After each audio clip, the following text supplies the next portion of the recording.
પાટણ જિલ્લાના સમી રાધનપુર હાઈવે પર ST bus અને રિક્ષા વચ્ચે ગંભીર અકસ્માત સર્જાતો અકસ્માતની ઘટનામાં 6 લોકોના મોત થયા હોવાનું સામે આવ્યું। આ મૃતકો રાધનપુરના વાદી વસાહતના રહેવાસી હતા કે જેઓ પોતાને ઘરે જઈ રહ્યા હતા તે દરમિયાન અકસ્માતનો ભોગ બન્યા હતા।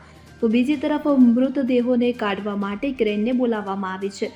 મળતી માહિતી મુજબ હિંમતનગરથી માતાના મઢ જતી એસટી બસે રિક્ષાને અડફેટે લીધી હતી કે જેમાં રિક્ષાનો કચણ ગાળ નીકળી ગયો હતો, જેને લઈ રિક્ષામાં સવાર 6 લોકોના મોત થયા।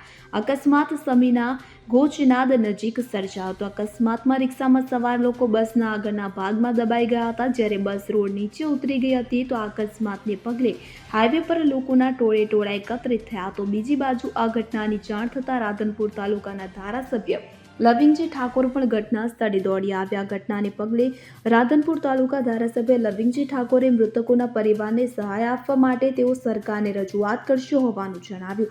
મૃતકોના પરિવારોને 4 લાખ રૂપિયા સીએમ ફંડમાંથી આપવામાં આવે તેવો પ્રયાસ કરીશું હોવાનું ધારાસભ્યએ જણાવ્યું હતું।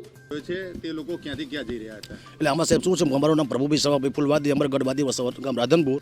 એ આમાં શું અમારે ભિક્ષાવર્તી માંગવા લોકો જાય છે આજે, એટલે ભિક્ષાવર્તી વર્ગના હતા ત્યારે લોકો નિશ્ચિત થયો છે અને મર્યા છે એમાં 6 સભ્ય છે, એટલે એમાં લગભગ 4 લાખ માટે ઘરના છે માણસો 6 છે।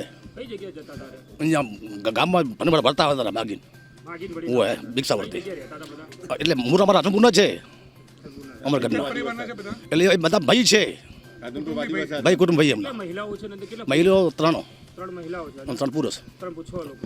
શું માંગ છે સરકાર જોડે તમારી? સરકાર સાહેબ જેટલો જે લાભ મળતો સરકાર અમને લાભસરી આપે સાહેબ, સરકારનો આભાર।